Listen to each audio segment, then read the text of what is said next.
हाय दोस्तों, उम्मीद है आप सभी स्वस्थ होंगे और मजे में होंगे।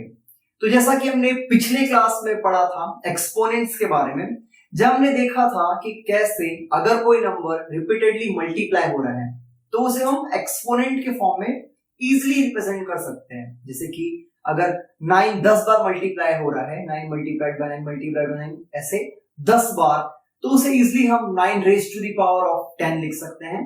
या ऐसे और बहुत सारी चीजें हमने एक्सपोनेंट्स में देखा था।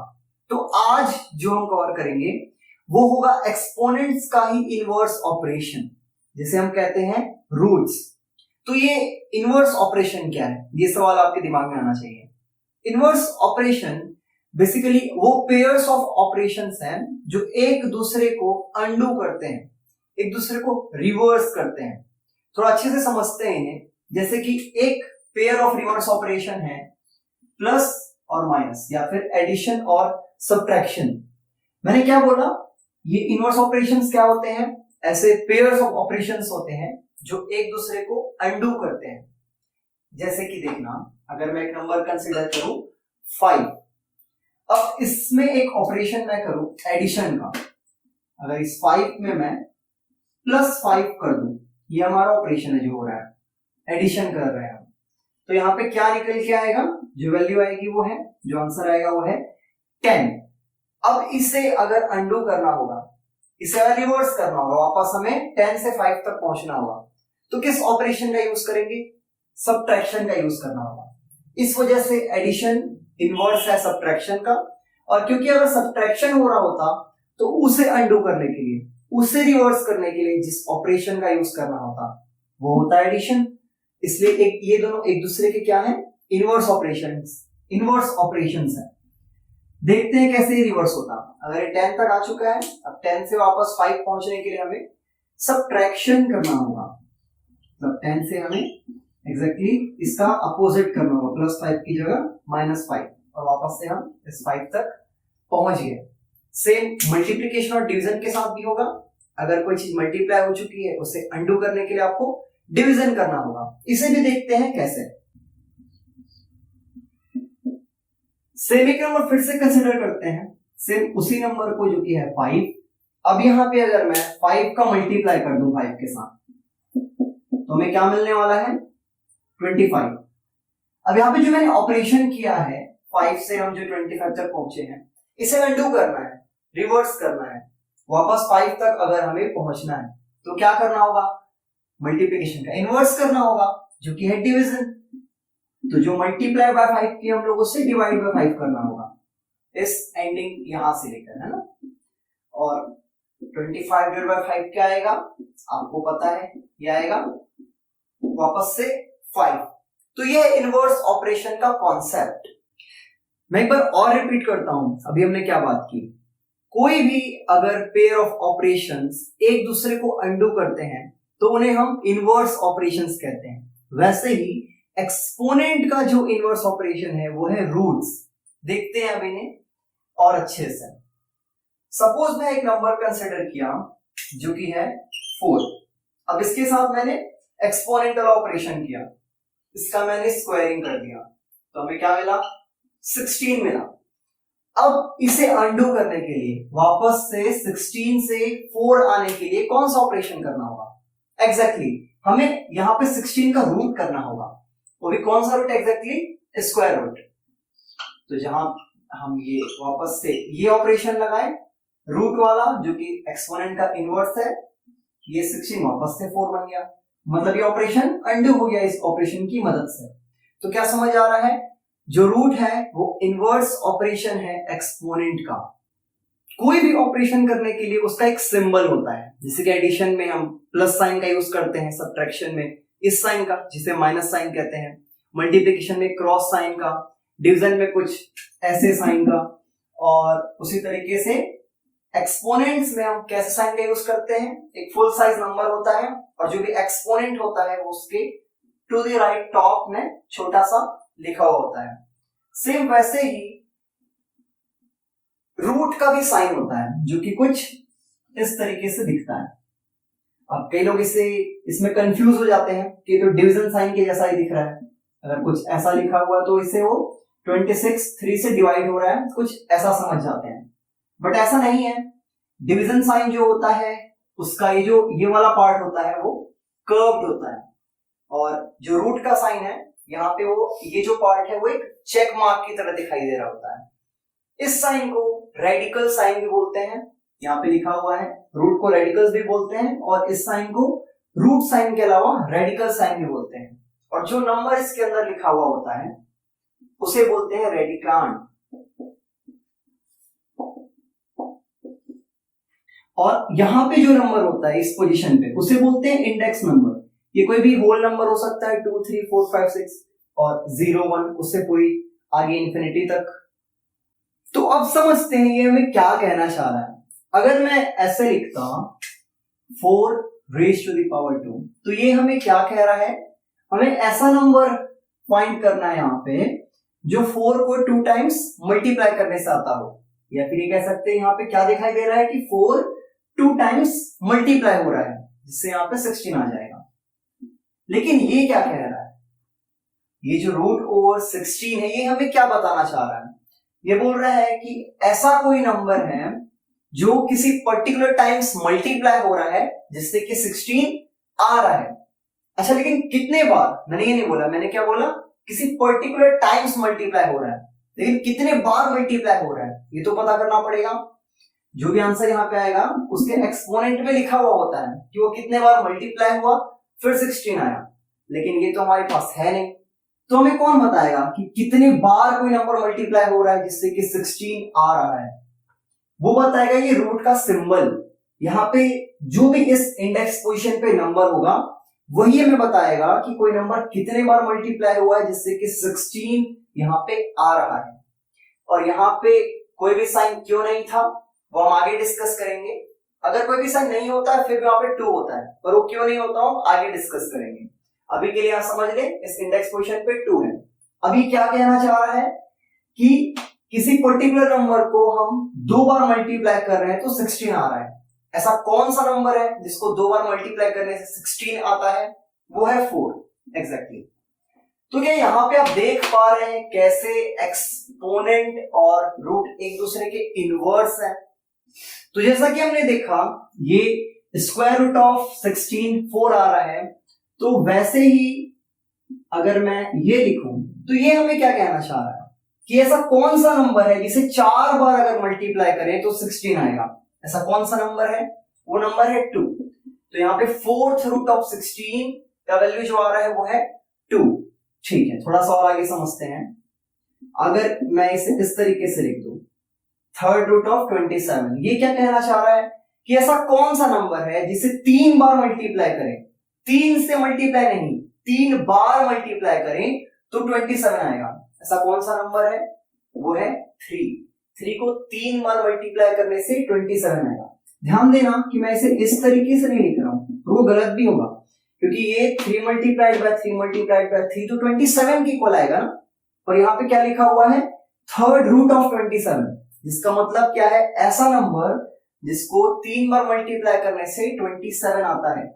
3rd रूट ऑफ 27 का मतलब क्या, ऐसा नंबर जिसको 3 बार मल्टीप्लाई करने से 27 आता है। तो 3 को अगर हम 3 बार मल्टीप्लाई करते हैं तब हमें 27 मिलता है, इसलिए 3rd रूट ऑफ 27 क्या है, 3 है। तो इन सभी का रूट निकालना तो इजी था। अगर मैं आपसे पूछूं स्क्वायर रूट ऑफ 16 आप बोल दोगे 4, 4th रूट ऑफ 16 आपने बोला 2 और 3rd रूट ऑफ 27 आपने बोला 3। बट वास्ट मेजॉरिटी ऑफ जो प्रॉब्लम्स होते हैं रूट से रिलेटेड वो इतने इजी नहीं होते हैं। ये तो कुछ परफेक्ट स्क्वायर्स थे इसलिए इनका वैल्यू हम आसानी से निकाल पाए। बट अगर मैं आपसे पूछूं 3rd रूट ऑफ 16 क्या होगा, अब यहां पे क्या पूछ रहा है कि ऐसा नंबर बताना है आपको जिसे 3 बार मल्टीप्लाई करने से 16 आता है। क्या आप सोच सकते हैं ऐसा नंबर? मैं भी नहीं सोच सकता।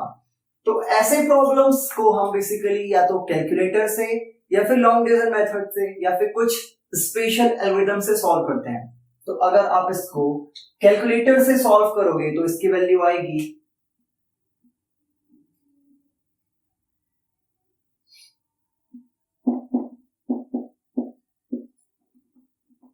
ये जो कि है 2.51984। अब इसे चेक करने के लिए ये सही है नहीं, एग्जैक्टली इसके 5 डेसिमल नहीं आएंगे, ये तो चलता ही जाएगा क्योंकि ये एक इरेशनल नंबर है। तो आपको समझना है रैशनल नंबर इरेशनल में डिफरेंस क्या है। तो नंबर सिस्टम वाला जो वीडियो है 2 पार्ट में आप उसे देख सकते हो। तो यहाँ पे हम पूरे नंबर्स को तो ले नहीं सकते डेसिमल के बाद, इसलिए कुछ नंबर्स को मैंने लिया है। और अगर हमें चेक करना है कि सच में थर्ड रूट ऑफ 16 ये आएगा या नहीं, तो हम बेसिकली क्या करेंगे, इस नंबर को 3 बार मल्टीप्लाई करेंगे और उसे इजी बनाने के लिए हम इसे राउंड ऑफ कर सकते हैं 2 प्लेस ऑफ डेसिमल्स में। तो ये हो जाएगा 2.52 और इसे ही हम 3 बार मल्टीप्लाई करेंगे चेक करने के लिए कि 16 आ रहा है या नहीं। बेसिकली हम क्या कर रहे हैं कह सकते हैं, क्योंकि हमने एक्सपोनेंट्स पढ़ लिया है, हम 2.52 रेज़ टू द पावर 3 का वैल्यू फाइंड कर रहे हैं जो कि लगभग आएगा 16.003, जो कि 16 के करीब है लगभग। एग्जैक्टली 16 नहीं है क्योंकि हमने यहाँ पे नंबर को राउंड ऑफ कर दिया है, इसलिए वो पूरा एक्यूरेट नहीं आ रहा है, थोड़ा कम एक्यूरेट है। और जितने प्लेस ऑफ डेसिमल आप लोगे उतना आप करीब पहुंचते होगे 16 के। तो इससे समझ आ रहा है कि हाँ हमारा ये वैल्यू ठीक है। बट क्योंकि रूट के जो प्रॉब्लम होते हैं वो ज्यादातर हमें हार्ड ही मिलेंगे, मींस डेसिमल वाले मिलेंगे, और लेकिन रियल वर्ल्ड में ज्यादातर जो हम डील करने वाले प्रॉब्लम्स के साथ वो हमें मिलने वाले हैं सेकेंड रूट और थर्ड रूट, जो कि होंगे ये। अब ये सेकेंड रूट और थर्ड रूट इतने ज्यादा कॉमन है कि इनकी स्पेशल नेम्स हैं। जैसे कि हमने देखा था एक्सपोनेंट्स में कि उनमें 2 स्पेशल एक्सपोनेंट्स थे जो सबसे कॉमन है, जो हैं 2 और 3। तो उनके स्पेशल नाम भी थे, क्या क्या थे। जो 2 वाला एक्सपोनेंट था उसको हम बोलते थे वहां पे क्या हो रहा है, स्क्वायरिंग हो रहा है, और जो 3 वाला एक्सपोनेंट था उसे हम बोलते थे क्यूबिंग हो रहा है वहां पे। वैसे ही जो 2 वाला रूट है उसे बोलते हैं स्क्वायर रूट, या सेकेंड रूट जो है वो है स्क्वायर रूट, और जो थर्ड रूट है उसे हम बोलते हैं क्यूब रूट। तो इतना ज्यादा जो रूट हम अभी तक पढ़ रहे हैं, रूट का अभी हम एक ओवरव्यू समझ रहे हैं कि है क्या एग्जैक्टली। आपके मन में क्वेश्चन आना चाहिए कि ये पढ़ क्यों रहे हैं, मतलब कहां पे यूज होने वाला है। और बार बार जो मैं बोल रहा हूं कि इसे हमें सॉल्व करना सीखना है, समझना है जो कॉमन रूट्स हैं उनके बारे में, ये क्यों समझ रहे हैं हम, एग्जैक्टली कहां यूज होने वाला है। आप जब ब्रिज कंस्ट्रक्ट करोगे या फिर घर का कंस्ट्रक्शन करोगे या फिर कोई बहुत ही लंबी चीज है उसकी हाइट निकालने का कोशिश करोगे, या फिर कभी आप जो एयरक्राफ्ट के ऑपरेशंस होते हैं बम गिराने के लिए, इन सब बारे में पढ़ोगे समझोगे, तो वहां पे ट्रिग्नोमेट्री का यूज होता है। और इन सभी कैलकुलेशंस को जब हम करते हैं तो वहां पे एक फॉर्मूला यूज होता है जो कि आगे हम देखेंगे उसके बारे में, अभी बस आपको मैं बता दे रहा हूं। वो कुछ इस तरीके का फॉर्मूला होने वाला है जहां पे हमें बहुत ज्यादा इस तरीके के प्रॉब्लम्स मिलते हैं सॉल्व करने को रियल लाइफ में। तो इस प्रकार की चीजों को सॉल्व करने के लिए, सिंप्लीफाई करने के लिए रूट्स का यूज होता है, जिसे हम अभी समझ रहे हैं। तो हमने देखा कि कैसे जो क्यूब रूट है, स्क्वायर रूट है, वो बहुत ज्यादा कॉमन है मैथ्स में। तो क्या इसका मतलब ये है कि ये सभी तो इजी होंगे? ऐसा नहीं है। अगर आप निकालने की कोशिश करोगे स्क्वायर रूट ऑफ 2 या स्क्वायर रूट ऑफ 3, ये भी नंबर्स आपको डेसिमल फॉर्म में मिलेंगे जो लंबे समय तक टर्मिनेट ही नहीं होते, चलते ही जाते हैं। नॉन टर्मिनेटिंग डेसिमल्स जिन्हें हम कहते हैं, कुछ ही होते हैं जैसे कि स्क्वायर रूट ऑफ 4 जो आपको एक सिंपल नाइस होल नंबर्स देते हैं। तो इन नंबर्स को हम कहते हैं परफेक्ट स्क्वायर्स, और ज्यादातर टाइम्स हम इनके साथ डील करने वाले हैं।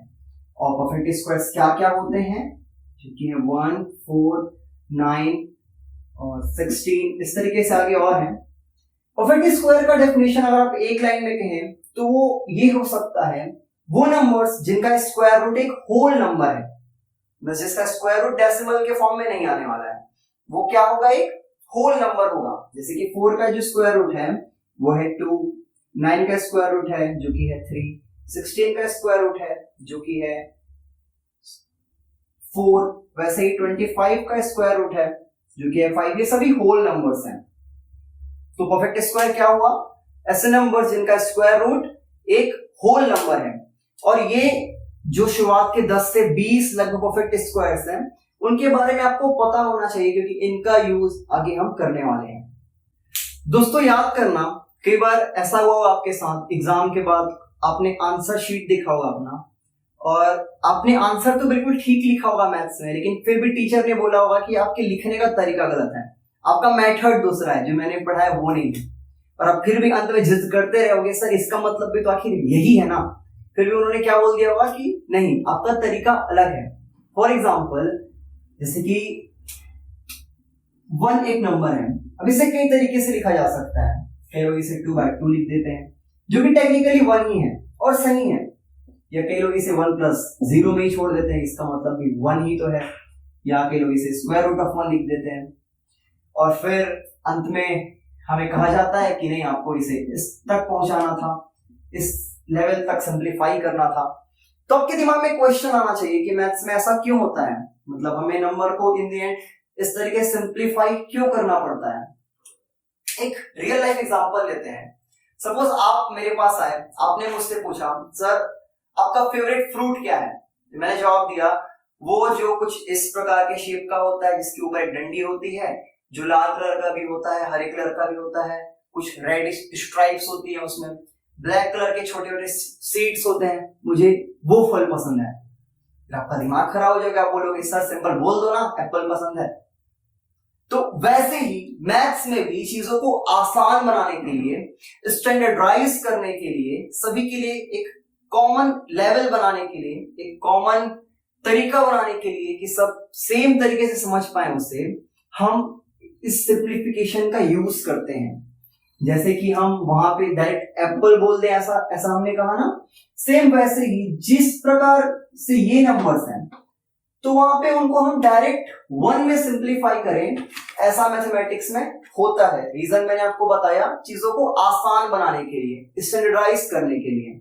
इसका मतलब बस ये है कि वर्ल्ड के सभी मैथमेटिशियन एक नजरिए से चीज को समझ पाए। सब अलग अलग तरीके से लिखेंगे तो दिक्कत हो जाएगी। तो यहां पे हम सीखने वाले हैं रूट्स का सिंप्लीफिकेशन, कि अगर इस तरीके से कोई नंबर लिखा हुआ है जैसे √16, तो उसे हमें किस तरीके से सिंप्लीफाई करना है, या उसे सिंप्लीफाई करने का तरीका क्या है, ये चीजें हम समझने वाले हैं। सपोज अगर लिखा हुआ है √16, तो इसे हम कैसे सिंप्लीफाई कर सकते हैं। कुछ लोग के दिमाग में आ रहा होगा ये तो हमें ये कह रहा है कि ऐसा नंबर हमें ढूंढना है जिसको 2 बार मल्टीप्लाई करने से 16 आता है, तो ऐसा नंबर है 4। तो हाँ बिल्कुल सही बात है, ऐसा नंबर है 4, और ये सिंप्लीफाई भी हो गया। क्या ये अपने सिंपलेस्ट फॉर्म में है, मतलब क्या इसे हम आगे और सिंप्लीफाई नहीं कर सकते। हाँ बिल्कुल, ये अपने सिंपलेस्ट फॉर्म में है, तो इसे हम आगे सिंप्लीफाई नहीं करेंगे। ठीक है बात, अब थोड़ा आगे समझते हैं। अगर मैं लिखूं √32 और इसे सिंप्लीफाई करने के लिए मैं आपको कहूं, तो फिर आपके दिमाग में क्या आएगा। सबसे पहले आप सोचोगे ये कह क्या रहा है हमें, ये क्या एक्सप्रेस कर रहा है। तो ये कह रहा है कि ऐसा कौन सा नंबर है जिसको 2 बार मल्टीप्लाई करे। बार बार मैं ये 2 बार क्यों कह रहा हूं, क्योंकि यहाँ पे इंडेक्स पोजीशन पे 2 है, और उसे क्यों नहीं लिखा जाता, क्योंकि जो 2 है, स्क्वायर रूट है जो, वो सबसे कॉमन है, मतलब रूट्स में वो सबसे कॉमन है, इतना कॉमन कि स्पेशली इस डिफॉल्ट साइन को ही हम स्क्वायर रूट कहते हैं। मतलब 2 वाला जो सेकंड रूट है ना, वो इतना कॉमन है कि जो डिफॉल्ट साइन है इसे ही हम स्क्वायर रूट मानते हैं। जो डिफॉल्ट साइन है ये मान लेते हैं कि यहाँ पर 2 है, अगर कुछ भी नहीं है तो बार बार जो मैं कह रहा हूं कि ऐसा नंबर हमें सोचना है जिसको 2 बार मल्टीप्लाई करने से 32 आता है। तो मेरा मतलब है कि यहाँ पे 2 लिखा हुआ है, ये एक स्क्वायर रूट है। ठीक है, तो मुद्दे पे आते हैं। ऐसा कोई नंबर आप सोच सकते हैं जिसको 2 बार मल्टीप्लाई करने पे 32 आता है? नहीं। तो ये तरीका तो यहाँ पे काम नहीं आ रहा है इसको सिंप्लीफाई करने के लिए। दूसरा तरीका क्या हो सकता है। अब उस दूसरे तरीके तक पहुंचने के लिए हमें 1-2 चीजें समझनी पड़ेंगी, जिसमें से पहला है रूल्स ऑफ रूट्स, मतलब रूट्स को सिंप्लीफाई करने के कुछ लॉज हैं, जैसे कि हमने एक्सपोनेंट से पढ़ा था, और प्राइम फैक्टराइजेशन। ये 2 चीज समझने के बाद हम देखते हैं कि 32 को कैसे सिंप्लीफाई कर सकते हैं। तो दोस्तों पहले हम समझेंगे रूल्स ऑफ रूट्स के बारे में, जो कि 4 ही हैं और बहुत इजी हैं। इन्हें एक एक करके आराम से समझते हैं। पहला वाला क्या कह रहा है, अगर nth root of a into B है, तो वहां पे हम जो nth रूट है उसे सेपरेट कर सकते हैं a में भी और b में भी। यहाँ पे ध्यान देने वाली बात है कि a और b के बीच क्या है, मल्टीप्लीकेशन है। कई बार लोग गलती करते हैं, अगर ये इस तरीके से लिखा हुआ होता है, बीच में प्लस का साइन होता है, तो भी वहां पे वो रूट को सेपरेट कर डालते हैं। तो इस गलती से आपको बचना है। अगर बीच में मल्टीप्लाई का साइन है और पूरे में रूट है, कोई भी रूट हो सकता है, वो क्यूब रूट या फिर स्क्वायर रूट या फिर फोर्थ रूट, फिफ्थ रूट, हमें इन जनरल उसे nth रूट कह रहे हैं, तो nth रूट a में और b में सेपरेट हो जाएगा और जो मल्टीप्लाई का साइन है वो तो रहेगा ही। तो सेकेंड रूल हमें क्या कह रहा है, अगर उसे एक एग्जांपल के साथ हम समझें, सपोज a की जगह मैं 3 ले लेता हूं और यहाँ पे उसका स्क्वायर रूट लेता हूं, और इस पूरे का जो एक्सपोनेंट है m, उसकी जगह मैं ले लेता हूं 5।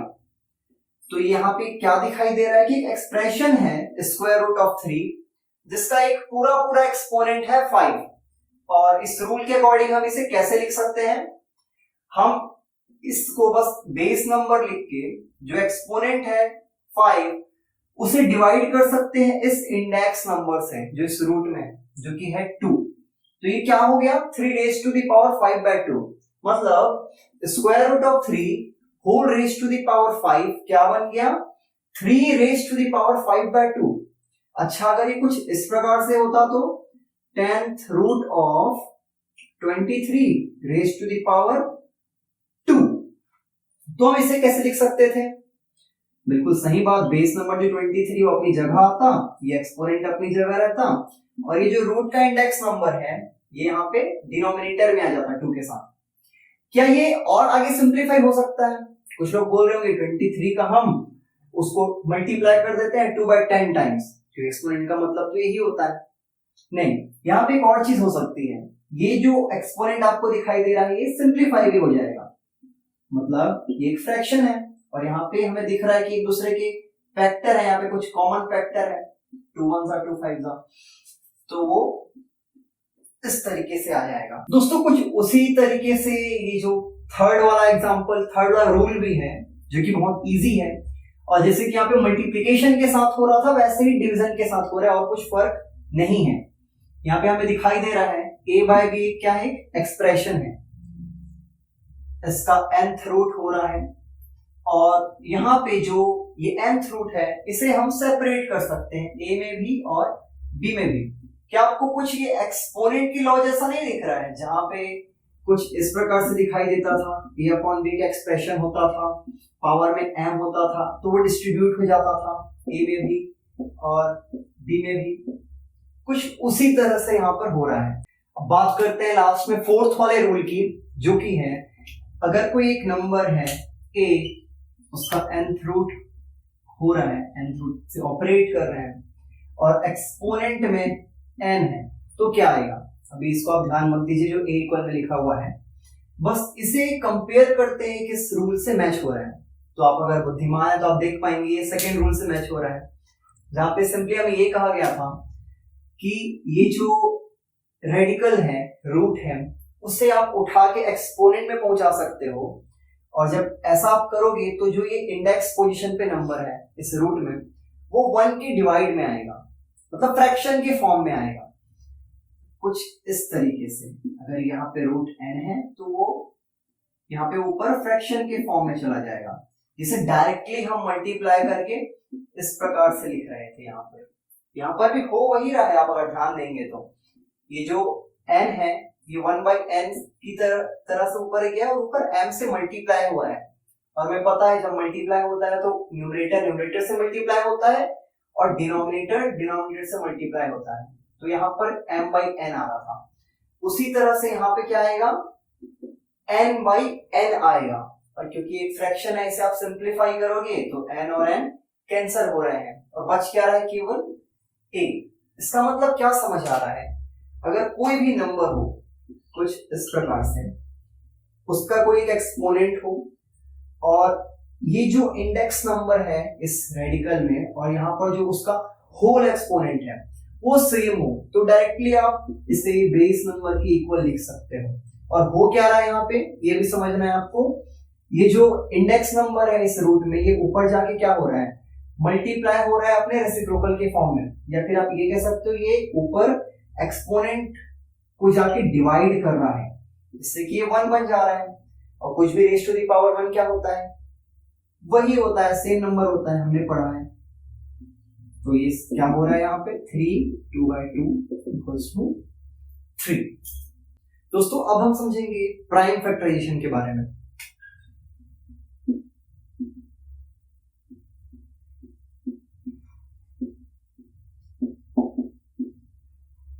अगर आप इस नाम को ही ध्यान से देखें, जो कि 2 भाग में बटा हुआ दिखाई देता है, प्राइम और फैक्टराइजेशन, ये जो प्राइम है ये रिफर कर रहा है प्राइम नंबर्स को, और जो फैक्टराइजेशन है ये रिफर कर रहा है फैक्टराइजेशन के प्रोसेस को। तो पहले हम समझते हैं ये प्राइम नंबर्स क्या होते हैं। ऐसे नंबर्स जो केवल खुद से डिवाइड होते हैं उन्हें हम कहते हैं प्राइम नंबर्स, या तो खुद से या तो 1 से। फॉर एग्जांपल 2, क्या आप इसे 1 और ये जो खुद जो नंबर है 2, इसे छोड़कर किसी और नंबर से आप 2 को कंप्लीटली डिवाइड कर सकते हो? बिल्कुल नहीं। क्या 3 को आप 1 और 3 के अलावा किसी से डिवाइड कर सकते हो? बिल्कुल नहीं। सेम ऐसा 7 के साथ है, ऐसा 19 के साथ है, ऐसा 29 के साथ है। तो ऐसे जो नंबर्स हैं इन्हें हम कहते हैं प्राइम नंबर्स। और फैक्टराइजेशन जो प्रोसेस है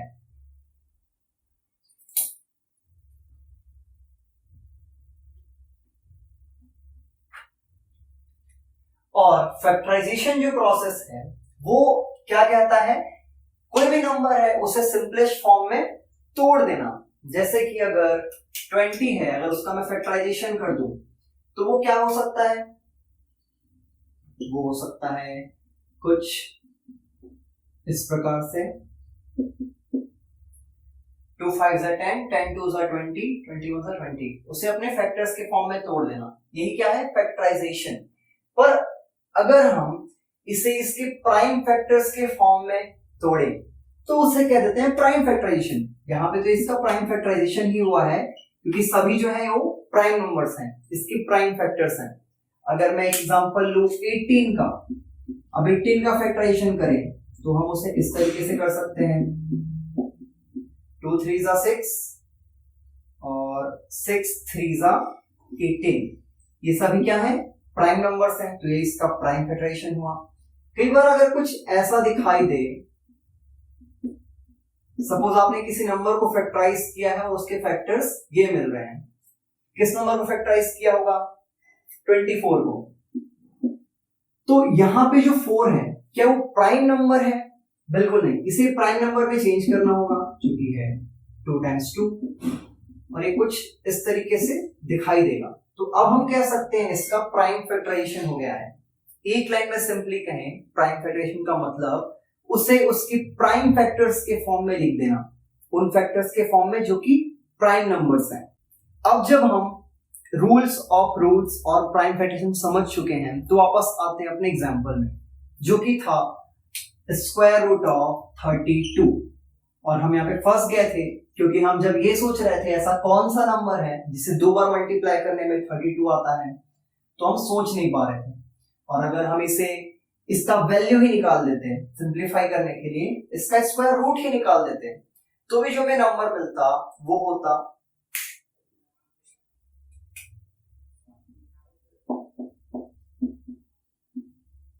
ये, जो कि 3.1748। तो आप पूछोगे कि यार हम तो इसे सिंप्लीफाई करने वाले थे, ऊपर लिखा हुआ है बड़ा सा सिंप्लीफिकेशन, लेकिन ये तो कहीं से भी सिंपल नहीं दिख रहा है, तो ये भी तरीका गलत है। तो जो ये वैल्यू हमने निकाली है स्क्वायर रूट ऑफ 32 की, क्या ये सिंपल दिख रही है आपको कि और ज्यादा कॉम्प्लिकेटेड दिख रही है? मतलब पहले ये बेचारा इस फॉर्म में था स्क्वायर रूट ऑफ 32, हमने इसको सिंप्लीफाई करने के लिए ऐसा लिख दिया, जो कि बिल्कुल भी सिंपल नहीं है। और हम यहाँ पे कर क्या रहे हैं, रूट्स का सिंप्लीफिकेशन। तो ये तरीका भी सही नहीं है। मतलब पहला तरीका जो था ये सोचना कि स्क्वायर रूट 32 का वैल्यू क्या होगा, मतलब क्या नंबर है जिसे 2 बार मल्टीप्लाई करें तो 32 है, वो काम नहीं आया क्योंकि ऐसा नंबर ही नहीं मिला हमें। सेकंड तरीका, इसका वैल्यू निकाल देना कैलकुलेटर का यूज करके, जिससे कि ये आया, और ये भी सिंपल नहीं है, तो ये भी तरीका काम नहीं आया। अब थर्ड तरीका देखते हैं, ये जो स्क्वायर रूट ऑफ 32 लिखा है, इसमें 32 को हम तोड़ कर देखते हैं, फैक्टराइज करके देखते हैं, थोड़ा चीजें सिंपल दिखेंगी। तो जब आप इसका फैक्टराइजेशन करोगे तो आएगा 2 टाइम्स 2 टाइम्स 2 टाइम्स 2 टाइम्स 2। अब क्योंकि ये एक स्क्वायर रूट है तो अंदर जो भी पेयर्स ऑफ नंबर्स हैं, जो भी दो नंबर्स का ग्रुप है, सेम नंबर होने चाहिए, अलग अलग नहीं हो सकते, उन्हें हम बाहर निकाल सकते हैं क्योंकि वो एक परफेक्ट स्क्वायर है। जैसे कि ये क्या है, 4 है, वो एक परफेक्ट स्क्वायर है, तो वो 2 बन के बाहर आ जाएगा। क्यों? क्योंकि वो क्या रिप्रेजेंट करेगा, स्क्वायर रूट ऑफ 4 को, जो कि है 2। अगर यहां तक नहीं समझ आया तो और सिंप्लीफाई करते हैं इसे इस लॉ का यूज करके। ये जो फर्स्ट लॉ है ये क्या कह रहा है कि अगर प्रोडक्ट में है नंबर्स, कोई एक रूट है, तो वो सब में डिस्ट्रीब्यूट हो जाएगा। तो मैं इसे डिस्ट्रीब्यूट करने वाला हूं इन 3 ग्रुप्स में। पहला हो सकता है ये, दूसरा हो सकता है ये, और तीसरा होगा ये। अब ये क्या होगा, स्क्वायर रूट ऑफ 4, ये क्या होगा, स्क्वायर रूट ऑफ 4, ये हो जाएगा स्क्वायर रूट ऑफ 2। अब हमें पता है ऐसा कौन सा नंबर है जिसे 2 बार मल्टीप्लाई करने से 4 आता है, वो है 2। ऐसा क्या नंबर है जिसे 2 बार मल्टीप्लाई करने पे 4 आता है, वो है 2। और ये तो आगे सिंप्लीफाई नहीं होगा। तो ये जो प्रोसेस हमने किया, आप इसे ना करके डायरेक्टली ये देख सकते हो कि स्क्वायर रूट हो रहा है, इंडेक्स पोजीशन पे 2 है, तो अंदर जो भी दो नंबर्स का ग्रुप है सेम नंबर होने चाहिए, जैसे 2 और 2, उनको आप डायरेक्टली बाहर निकाल सकते हो। मतलब 2 मल्टीप्लाइड बाय 2 डायरेक्टली आप बाहर निकाल के यहाँ पे 2 लिख सकते थे, और इस 2 को भी आप डायरेक्टली बाहर निकाल के इस तरीके से लिख सकते थे, अंडर ये स्क्वायर रूट ऑफ 2 बच जाता। अब ये क्या हो जाएगा, 4 रूट 2। अब ध्यान से देखो, क्या ये 4 रूट ऑफ 2 सिंपल दिख रहा है या स्क्वायर रूट ऑफ 32 सिंपल दिख रहा है? मतलब मैंने सिंप्लीफाई करके इसे 4 रूट 2 लाया है। अब ज्यादातर मैथमेटिशियंस की नजरों में तो ये सिंप्लीफाइड वर्जन है, पर मुझसे पूछोगे तो मैं तो बोलूंगा यार ये ज्यादा सिंपल दिख रहा था, सीधा सा दिख तो रहा था रूट 32, कहां उसे तोड़ मरोड़ के 4 रूट 2 बना दिया और कॉम्प्लिकेट कर दिया। तो बेसिकली यहाँ पे क्या होता है, जितने मैथमेटिशियंस हुए वो एक स्टैंडर्ड को फॉलो करते हैं, एक कन्वेंशन को, उसे बोलते हैं कन्वेंशनल, एक कन्वेंशनल तरीका है इसे लिखने का, रूट को लिखने का, जो कि क्या कहता है कि रूट के अंदर जो भी नंबर है वो अपने स्मॉलेस्ट फैक्टर में होना चाहिए, जो सबसे छोटा फॉर्म हो सकता है उसका, उसमें होना चाहिए। तो 32 का स्मॉलेस्ट फैक्टर हो सकता है 2, तो वो उसमें होना चाहिए। ऐसा बाय कन्वेंशन कहते हैं, मतलब प्रथा चली आ रही है मैथमेटिशियंस की, वरना देखा जाए तो ये सिंपल है, बट क्योंकि कन्वेंशन कहता है सिंप्लीफाई कैसे करना है, रूट के अंदर वाला नंबर सब जितना छोटा हो सकता है उतना छोटा होना चाहिए, बजाय सामने कुछ भी आ जाए। मतलब सिंप्लीफिकेशन का मतलब में क्या समझ आया कि जो भी रूट के अंदर हिडन स्क्वायर्स हैं, जो भी छुपे हुए परफेक्ट स्क्वायर्स हैं, उन्हें हमें बाहर निकालना है, और इनको बाहर निकालते निकालते रूट के अंदर जो नंबर है उसे छोटे से छोटा बनाना है। तो अब 2-3 एग्जांपल्स देखते हैं, जैसे कि पहला होगा स्क्वायर रूट ऑफ 180। इसे सिंप्लीफाई करने की कोशिश करते हैं, चलो साथ में। सबसे पहले क्या सोचेंगे हम लोग, ये क्या कह रहा है, तो हमें दिखाई दे रहा है कि ये पूछ रहा है ऐसा कौन सा नंबर है जिसे 2 बार मल्टीप्लाई करने पे 180 आता है। उस सेम नंबर को 2 बार मल्टीप्लाई करना होगा जिससे कि 180 आए। कैसा नंबर आप सोच सकते हो? मेरे दिमाग में तो नहीं आ रहा। अब सेकेंड तरीका हो सकता है हम इसे कैलकुलेटर का यूज करके सिंप्लीफाई करें और डेसिमल के फॉर्म में लिख दें, लेकिन क्या वो सिंप्लीफिकेशन कहलाएगा? बिल्कुल नहीं, क्योंकि और कॉम्प्लिकेट कर देगा इसे।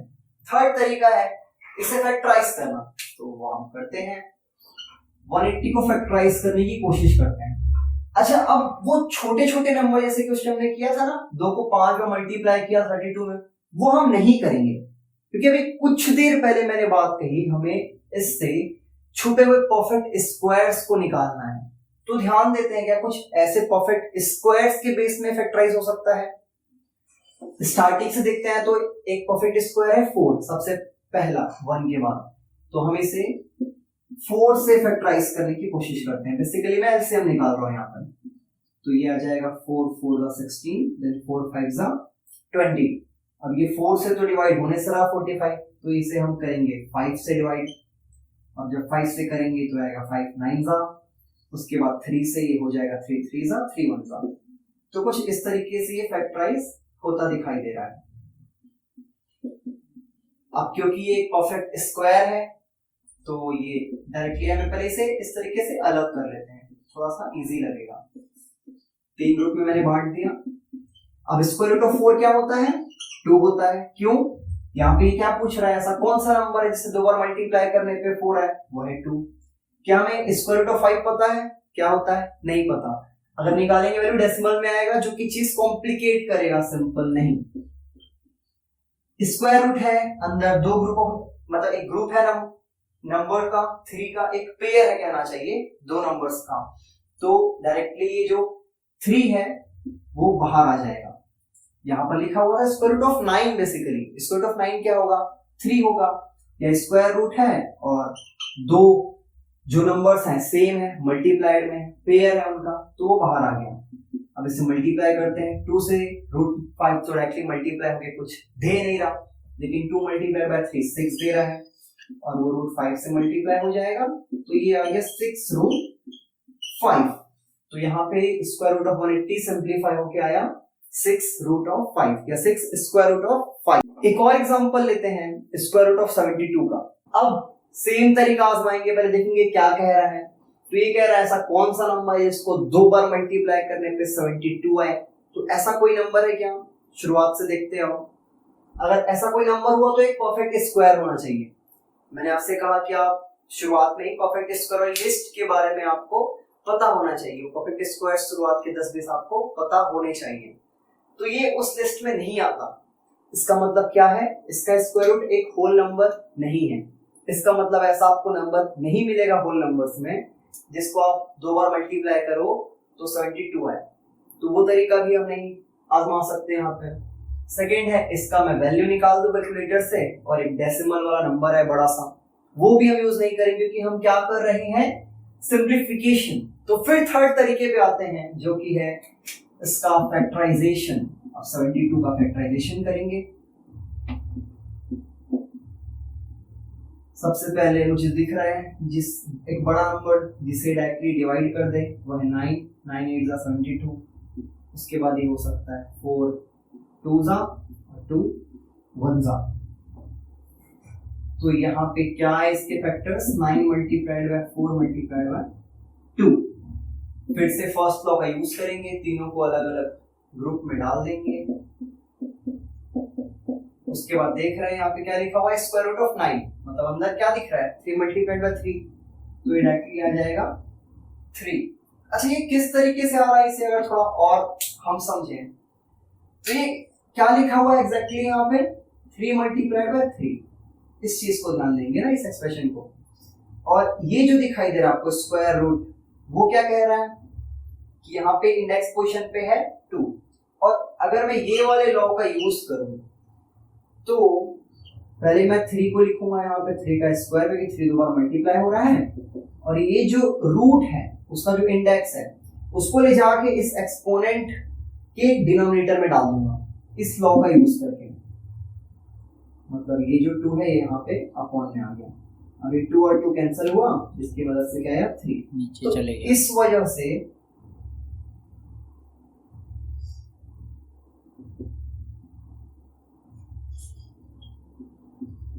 ये जो है इंडेक्स पोजीशन पे 2, वो यहाँ पे डिनोमिनेटर में आ जाएगा इस एक्सपोनेंट के, जहां पे फ्रैक्शन सिंप्लीफाई होके हमें दे देगा 3।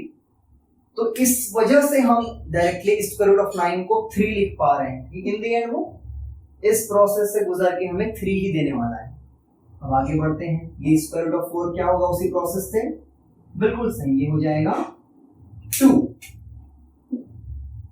और रूट 2 तो आगे सिंप्लीफाई होगा नहीं, तो 3 2 जा 6 मल्टीप्लाइड बाय रूट 2 होता है 6 square root of 2, 6 times square root of 2। तो रूट स्क्वायर रूट ऑफ 72 क्या सिंप्लीफाई हुआ? क्या में सिंप्लीफाई हुआ? 6 स्क्वायर रूट ऑफ 2 में। एक और एग्जांपल लेते हैं। इस बार हम स्क्वायर रूट ने क्यूब रूट को लेंगे और नंबर वही सेम ले लेते हैं जो कि है 72। तो क्यूब रूट ऑफ 72 का सिंप्लीफिकेशन कैसे होगा देखते हैं।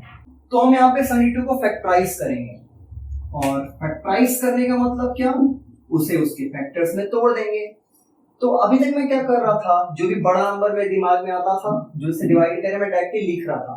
इस बार थोड़ा छोटे तरीके से, एकदम जड़ से निकल के हम इसे समझेंगे। तो पहले मैं यहाँ पे क्या सोच रहा हूँ, मतलब मेरे दिमाग में जो चल रहा है इसे फैक्टराइज करने के लिए, कि शुरुआत से सबसे छोटा नंबर कौन सा है जो इसे कंप्लीटली डिवाइड करेगा। मैं गया 1 के पास, मैंने देखा 1 तो सबको डिवाइड करता है, उसे कंसिडर नहीं करेंगे। तो मैं गया 2 के पास, देखा 2 इसे कितने बार में डिवाइड करेगा, पहले कर रहा है कि नहीं, हाँ करेगा, क्योंकि यहाँ पे लास्ट में जो नंबर है वो 2 का मल्टीपल है।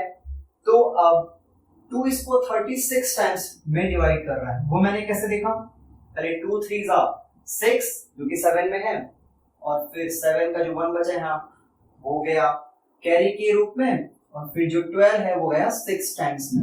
इस तरीके से 36 टाइम्स में 72 आ जाएगा अगर 2 से मल्टीप्लाई करें तो। अब आगे ये 18 टाइम्स में डिवाइड होगा, उसके बाद ये 9 टाइम्स में, फिर आएगा 3 3 9, फिर 3 1 3। तो ये जो आपको 5 नंबर यहाँ दिखाई दे रहे हैं, ये क्या है, 72 के फैक्टर्स हैं। क्या ये सभी प्राइम नंबर्स हैं? तो आप इन्हें इसके प्राइम फैक्टर्स कह सकते हो। अब ये कुछ फैक्टराइज करने के बाद इस तरीके से दिखाई पड़ रहा है। अब ध्यान देना, यहाँ पे स्क्वायर रूट नहीं है, यहाँ पे क्या है, क्यूब रूट। तो मैं कोशिश करूंगा कि 3 के ग्रुप में जो नंबर्स हैं उनको मैं एक एक ग्रुप बनाऊं और उनको अलग कर लूं, ताकि उसे मैं आसानी से सिंप्लीफाई कर पाऊंगा। और ये जो है 3 मल्टीप्लाइड बाय 3, इसे मैं एक अलग ग्रुप में ले लिया हूं। तो ये तो डायरेक्टली क्या आ जाएगा, 2 आ जाएगा। ये जो ट्रायो है नंबर्स का और क्यूब रूट है, तो ये यहाँ बाहर निकल के आ जाएगा। कैसे आ रहा है, सेकेंड लॉ का यूज करके आ रहा है। ये 2 टाइम्स 2 टाइम्स 2 क्या हो जाता है, हमें पता है 2 का क्यूब हो जाता है। और क्योंकि यहाँ पे जो इंडेक्स नंबर है वो है 3, और हमें पता है जब इसे मैं सिंप्लीफाई करूंगा, अब ये जो नंबर यहाँ पे इंडेक्स पोजीशन पे था वो एक्सपोनेंट डिनोमिनेटर में चला गया, तो ये कट के वापस से 2 दे दे रहा है हमें। तो मैं डायरेक्टली इसे क्या लिख रहा हूँ, 2। और ये तो सिंप्लीफाई नहीं होगा क्योंकि यहाँ पे क्यूब रूट है, लेकिन जो ग्रुप ऑफ नंबर्स का केवल 2 नंबर्स का ग्रुप है, तो इसे हम एज इट इज रखेंगे, क्यूब रूट ऑफ 3 3 9। तो जो क्यूब रूट ऑफ 72 है वो कैसे सिंप्लीफाई हुआ, क्यूब रूट ऑफ जो 72 था वो सिंप्लीफाई होके आया 2 क्यूब रूट ऑफ 9। दोस्तों एक लास्ट हिस्सा और बचा है जहां पे हम देखेंगे कि कई बार ऐसा सिचुएशन आ जाता है हमारे सामने जहां पे रूट वाला नंबर डिनोमिनेटर में आ जाता है, और ये भी एक कॉम्प्लिकेटेड सिचुएशन है। आप नहीं कह सकते कि ये सिंपली दिख रहा है, या आप कह दो पर मैथमेटिशियंस को ये सिंपल नहीं दिखता, उन्हें ये देखकर अनईजी सा फील होता है। तो उन्होंने एक तरीका सोचा कि इसे हम सिंपल कैसे बना सकते हैं, इसे थोड़ा कंफर्टेबल दिखने वाला नंबर कैसे बना सकते हैं। तो पहले तो उन्होंने बोला कि डिनोमिनेटर में रूट होना ही नहीं चाहिए, वो सही तरीका नहीं है। तो फिर आपका जो टारगेट हो गया वो हो गया डिनोमिनेटर से रूट हटाना।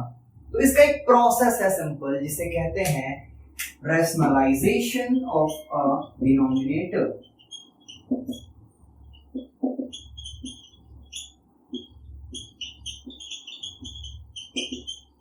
अब ये रैशनलाइजेशन का मतलब क्या है, जो भी नंबर डिनोमिनेटर में है उसे आप ऊपर भी मल्टीप्लाई कर दो, उसे आप नीचे भी मल्टीप्लाई कर दो, और सिंपली मल्टीप्लाई करने के बाद जो भी आ रहा है उसे लिख दो।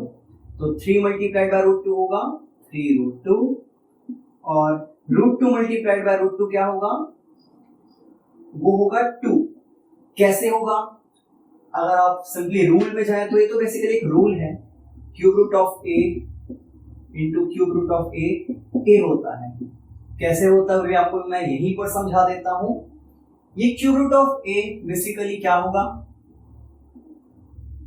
a raise to the power 1/2, हमने देखा है सेकेंड लॉ में रूट्स के। सेम ये स्क्वायर रूट ऑफ a जो है वो भी क्या हो जाएगा, a raise to the power 1/2। अब एक्सपोनेंट के लॉ का यूज करके क्या आप इसे किसी पैटर्न में फिट कर सकते हो? हाँ बिल्कुल, एक ऐसा लॉ हमने एक्सपोनेंट्स में पढ़ा है जो कहता था a raised to the power m into a raised to the power n होता है a raised to the power m plus n। तो यहाँ पे क्योंकि प्रोडक्ट हो रहा है दो नंबर का, बेस सेम है, तो जो एक्सपोनेंट है वो प्लस हो जाएगा। इसका मतलब ये हो जाएगा a raised to the power 1/2 plus 1/2, मतलब आधा प्लस आधा मिलके कितना बनेगा, पूरा बनेगा, जो कि है 1। तो अगर आप 1/2 और 1/2 को ऐड करोगे तो आपको पता है ये क्या आएगा, डिनोमिनेटर सेम है, उसे हम नीचे लिख लेंगे, ऊपर 1 + 1 होगा, मतलब ये आएगा 2/2 जो कि होता है 1। इस वजह से a raised to the power 1/2 plus 1/2 हो जाएगा a raised to the power 1 जो कि बेसिकली होता है a। इससे ये वाला लॉ प्रूव हो गया, square root of a into square root of a क्या होता है, a होता है। इस वजह से square root of 2 into square root of 2 क्या होगा, 2 होगा, इस लॉ की मदद से। तो ये बेसिकली है रैशनलाइजेशन ऑफ अ डिनोमिनेटर। अब ये हम क्यों करते हैं, मैंने आपको बताया, बाय कन्वेंशन ऐसी प्रथा है कि रूट को या इरेशनल नंबर को हम डिनोमिनेटर में नहीं रखते, इसलिए उसका रैशनलाइजेशन करके या कुछ और अगर तरीका आपको पता है तो वो करके किस तरीके से उसे न्यूमरेटर में फिट करते हैं। तो दोस्तों ये हुई बात एक्सपोनेंट के इनवर्स ऑपरेशन के बारे में जो कि है रूट्स। आगे हम इसके कुछ प्रॉब्लम्स प्रैक्टिस करेंगे आगे के वीडियोस में, और एक हिस्सा और बचा है जो कि है साइंटिफिक नोटेशन, जो हम आगे के वीडियोस में कवर करेंगे। तो मुझे उम्मीद है कि चैप्टर आपको अच्छे से समझ आया होगा।